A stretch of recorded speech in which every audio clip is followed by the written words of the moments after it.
طيب ازاي ان انا اسال واحد على الطريق؟ يعني عايز اقول لواحد فين مثلا المحطه، فين البيت، فين مثلا المستشفى. كلمه فين، كلمه فين دي خلاص اسمها فو. خلاص كده. يبقى انا دلوقتي عايز اقول لك فين المحطه. خلاص انا دلوقتي عايز اقول لك فين المحطه. تمام يا شباب، هقول لك ايه. Wo ist der Bahnhof؟ Wo ist der Bahnhof؟ فين المحطه. ممكن برضه اقول لك حاجه تانية.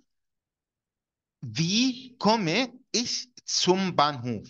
Wie komme ich zum Bahnhof؟ طيب لو جينا لاحظنا هنا، لاحظنا ايه؟ ان هنا dem Bahnhof، يعني تسوم دي اصلا، تسوم دي تسو زائد ديم. طب ليه قلنا ديم؟ عشان في عندي هنا تسو.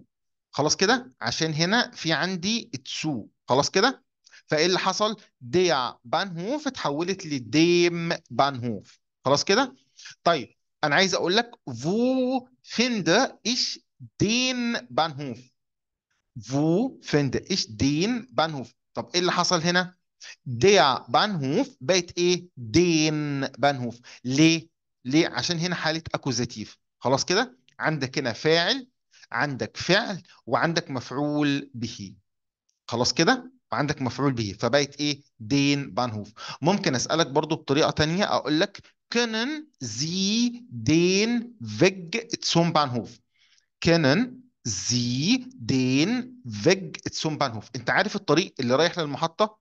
انت عارف الطريق اللي رايح للمحطه. ممكن اقول لك ich bin verloren ich suche eine Bank.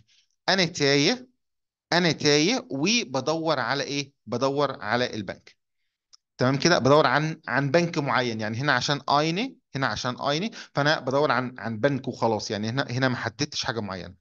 طيب انت دلوقتي مش عارف، انت دلوقتي مش عارف فين المكان اللي هو بيسأل عليه.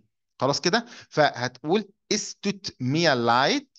استوت ميا لايت دي معناها انا اسف. ممكن تقول توت ميا لايت برضو نفس الكلام. ممكن تقول استوت ميا لايت ich weiß es nicht. Es tut mir leid, ich weiß es nicht. اللي هو أنا آسف، يعني أنا مش عارف. ممكن تقول ich bin nicht von hier، أنا مش من هنا. وبتعادلها ich bin fremd hier، اللي هو إيه؟ أنا مش من هنا، أو أنا غريب إيه؟ أنا غريب عن هنا.